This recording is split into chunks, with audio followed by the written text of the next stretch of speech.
G'day everyone and welcome back to the channel. In this episode of Investment Look Back, we are taking a look at the LEGO Simpsons house. Let's talk about it. So this is the set we will be talking about today, the LEGO Simpsons house. Set number 71006, 2,523 pieces, and it did come with 6 minifigures, and it was released in 2014. Now the first thing I just want to touch on is how much did this set retail? Now in Australia it did retail for $330, and in the US it was actually $200, so a bit of a difference there. So now I want to touch on how long was this set actually out for. So we're going to go over to Brickset here, and we can see that it was released in February of 2014, and it did retire on December of 2017, so just shy of 4 years, so about 3 years and about that 10 months mark. So it was out for a decent amount of time because it was a pretty popular set. So it did have an above average shelf life. The next thing in the set I want to talk about is the minifigures itself. So we're going to go over to Bricklink here with the 6 minifigs, and we can see that we've got Bart, Homer, Lisa, Maggie, Marge, and Ned Flanders. So we've got Bart Simpson here, who is item appears in this one set only. So this specific Bart is exclusive to this set, and we can see that on the average price it does sell for about $10 to $11. Then we do have Homer, which is another exclusive. This one was, and he sells for about $14 to $15. Then we do have Lisa, which is another exclusive, which sells for about $9 to $10. The reason why I do like to look at the minifigures on a set is because the minifigures can be a good driver for why a set does well post-retirement. Obviously, if they are exclusive, the better it can do. So with Maggie actually appears in 2 sets, and the other set it does appear in was actually the blind bags of the Series 1 that they did release. So I'll just show you that here. Oh, Series 2. My mistake, the Series 2. She did appear, this one did. So she's not exclusive, but she sells for about $6. That's why she's a little bit cheaper, because there was another way to get that fig. Then we do have Marge Simpson with the apron. She's another exclusive, this one is, and sells for about that $10 to $11 as well. And Ned Flanders, exclusive again, and he sells for about that $10 around that mark. So on average, they sell for about $10 each. So you'd probably get about $50 to $60 from these figs alone, which is pretty decent. I do like sets that do have exclusive minifigures. So I did actually manage to pick up 2 of these sets before retirement. I picked up one that I did build and one that I did invest in, and I did sell probably about 6 months ago now. So the next thing I want to just touch on is just about the collectability of this set. So Simpsons, obviously it's iconic. Everybody knows what the Simpsons is. They've been around for so long. But the LEGO Simpsons itself, there isn't a lot. You've got the Simpsons house, obviously this one here that we're talking about, and the other big set that they have released is this one here, the LEGO Quickie Mart, and there hasn't been any other sets besides this one.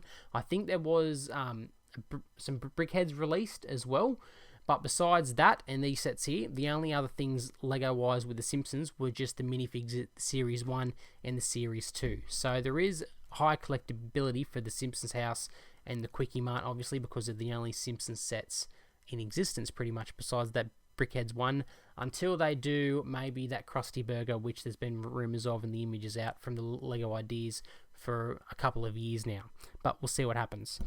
So that's the collectability on the why this set, how it's performed. The minifigs are exclusive, which is really good. Now let's go to the main thing, which is how much is it worth. So we're going to start off with Bricklink here. We're going to go back, and we'll see that the last 6 months sales on average about $520. So obviously if we scroll down, we've got some sold for $570, for $447, for $836, $567, $446. So they're all over the joint, but on average it brings it to about $520. Now obviously if you did have this set, you could sell it for more, you could sell it for less, it would just depend. But on average on Bricklink, that's a value of about $520. And on eBay, I do have this filtered for Australia only because that's where I am, and condition is new.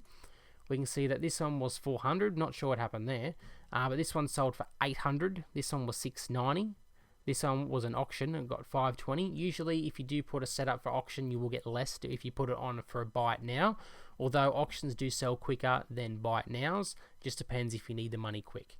So we've got $520, we've got $490 here, keep scrolling down, $685, $725, so they're all over the shop. There's Quickie Mart actually, $750, $750 again.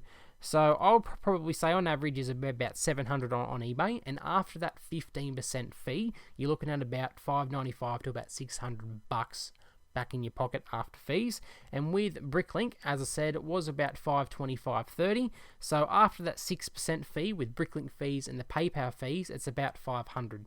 So you're looking at about between $500 and $600 for money in your pocket after fees if you did sell it on eBay and Bricklink. And obviously if you sold it on Facebook Marketplace or Gumtree or places like that, you wouldn't pay any fees, so you would get more money. I did sell mine used for about, I think it was $680 on Facebook, and I didn't pay any fees. So that's the figure I'm going to be using on this, but obviously it just depends on if someone is willing to pay that extra for the set. So now we're going to go over to the return on investment calculator and see what was the return on investment for the average, and then the return on investment for what I sold it at. So we'll go over the average first. So we'll say $330 because that was the retail price, and let's say after fees we got $600 for it. And it was released in, I'll put these numbers here. So let's just say we did purchase it right before retirement and we got it in October of 2017. We'll just say 1st of 2017. And today's date, I'll just chuck in June 27 of 2022. And we can see that the investment gain overall was $270, which is a return on investment of 81%. Over 4.7 years, which means on average it has grown 13.4% return on investment over those 4.7 years. So that is on the average if you paid full price and you got kind of the average price for what it's currently worth. But I did pay $290. I got a little bit of a discount, and as I said, I did sell it for $680. So you can see that my investment gain was $390. With a return on investment of 134%, with an averaged ROI per year, we'll just round it up and say about 20%. So there is obviously a big difference between if you pay for a little bit cheaper and you get it at a discount compared to if you pay retail, and obviously what you do sell it at. It took me a little while to sell it at that, but I didn't need the money, so I was happy to leave it on Facebook and just renew the post every couple of weeks, and eventually someone did snap it up.